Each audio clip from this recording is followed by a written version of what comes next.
안녕하세요. 캠벨 생명과학습판 생물 공부 함께하고 있는 이정민입니다.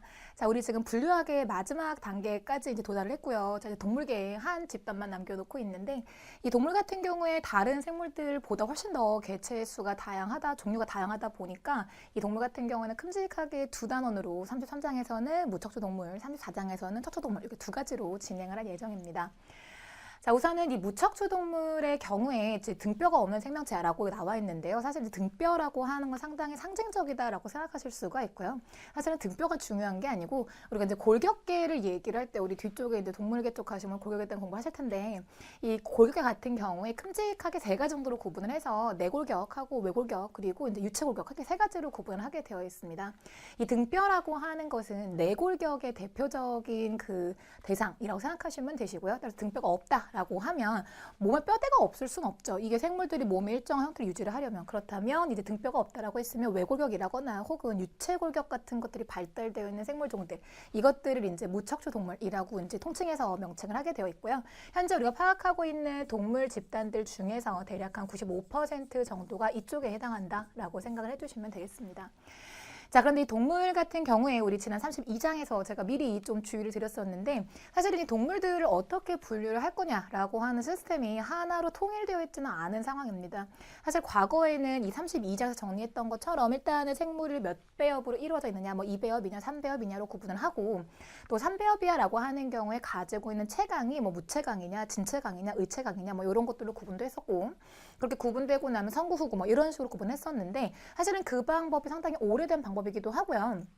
최근에 와서 DNA 분석 기술이라거나 또는 이제 구조 분석 기술들이 발달하게 되면서 과거에 사용했던 그러한 방법이 조금 무리가 있다라고 하는 움직임이 생기면서 사실은 최근에 와서는 이 분류하는 방식이 상당히 다양해져 있는 상황입니다. 그중에서 가장 보편적인 방법을 캠벨 교재에서는 따라가고 있고요. 그래서 큼직하게 동물들의 조상이 되는 원생 생물들을 기원을 했을 때 가장 먼저 가지치기 되어 나온 해면동물 같은 경우에 우리는 후생동물이라고 해서 구분을 하는데요. 후생동물인 동시에 이 해면동물 지금 개통수에서 보시면 아시겠지만 개통이 좀 한 가닥으로 가고 더 이상 이제 가지치기가 나오지 않고 있죠. 그래서 해면동물 같은 경우에는 후생동물에 해당하는 단계통 생물계다라고 얘기를 하고요.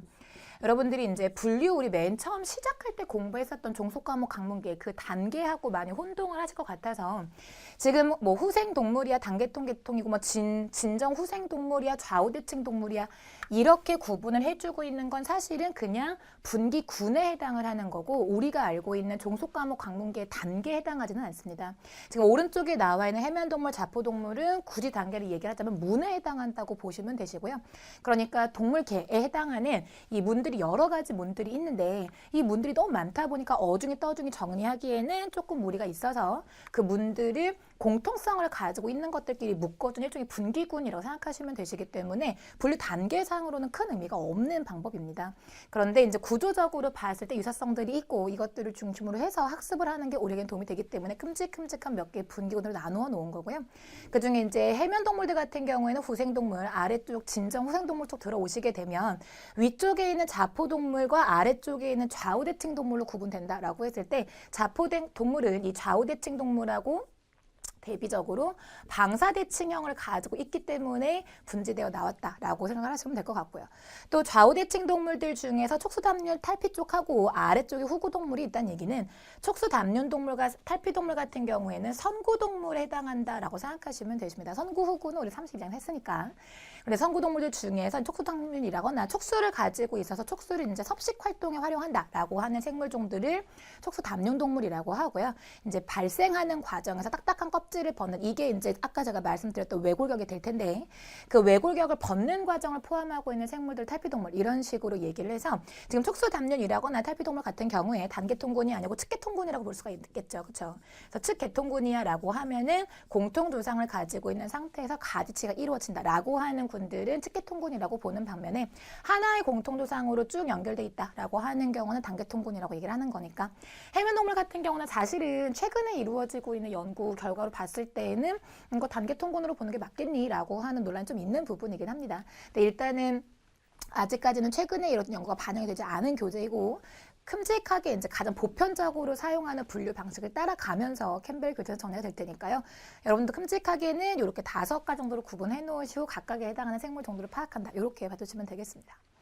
자, 우리 해면동물 얘기 먼저 해보도록 하죠. 자, 해면동물 같은 경우에 제가 이제 뭐 지금 우리 동영상 강의는 제가 캠벨 교재를 가지고 수업을 진행 중이기 때문에 교재에 있는 모든 내용을 짚어드리기 위해서 분류학에 조금 시간을 할애하고 있는데요. 현장 강의한다라고 하는 경우 사실은 분류학은 외울 거 엄청 많고 학생들이 이제 큰 가지, 큰 그림을 파악하는 게 어려운 단원이라서 분류학에 크게 이렇게 시간을 할애하지는 않습니다. 그렇다고 한다면 각각의 동물들을 정리한다라고 할 때 가장 특징적인 것들 위주로 정리를 해야 되겠죠. 그렇죠? 이 경우에 제가 해면동물일 때 항상 말씀드리는 거 가장 뭐 속된 말로 덜 떨어진 그죠? 진화가 덜 된 그런 생물종이야 라고 보통 제가 말씀을 드립니다. 동물종들 중에서 가장 지구상에 최초로 등장했을 거야 라고 예상되는 생물종이기도 하고요. 가장 이제 발달이 덜 돼 있는 얼마나 발달이 덜 돼 있냐면 우리가 이제 생물 단계상으로 봤을 때 세포들이 모여가지고 유사한 기능을 담당하는 세포가 모여 있는 걸 조직이라고 얘기했었는데요. 이 해면동물 같은 경우에는 조직 자체가 발달되어 있지 않습니다. 조직이 발달되어 있지 않다라는 얘기는 세포의 종류가 그렇게 다양하진 않다는 얘기겠죠. 그 정도로 발달이 덜 돼 있는 생물종이라고 생각하시면 될 텐데요. 이 발달이 덜 돼 있다라고 하는 것은 일단은 육지 환경에 건조한 환경에는 적합하지 않다는 걸 의미합니다. 우리 앞에서 보셨지만 육지 상황으로 나온다라고 하는 게 얼마나 큰 리스크를 안고 있는지 알고 계시죠? 그렇죠? 건조 환경도 있고 기체도 많고 산소도 많고 이런 상황이기 때문에 실질적으로 해면동물 같은 경우에는 주로 물속에 존재한다라고 보시면 되시고요. 대체적으로 해양성으로 생활을 하긴 하는데 일부 민물 생활하는 생물종들이 있긴 합니다. 지금 여기 나와 있는 자료들은 일단은 여러분들 교재에 보시게 되면 동물들의 각종 문들을 쫙 한 3페이지 걸쳐가지고 정리해 놓은 자료가 있어요.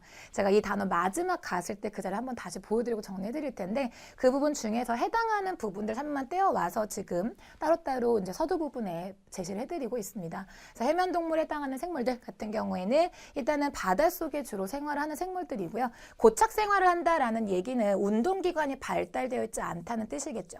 자, 그렇다고 한다면 사실은 해면동물 같은 경우에는 동물로서 가질 수 있는 큰 장점 하나를 포기하는 겁니다. 동물 같은 경우 사실 운동기관이 있어서 먹이가 있어? 그렇다면 찾아가는 서비스, 그쵸?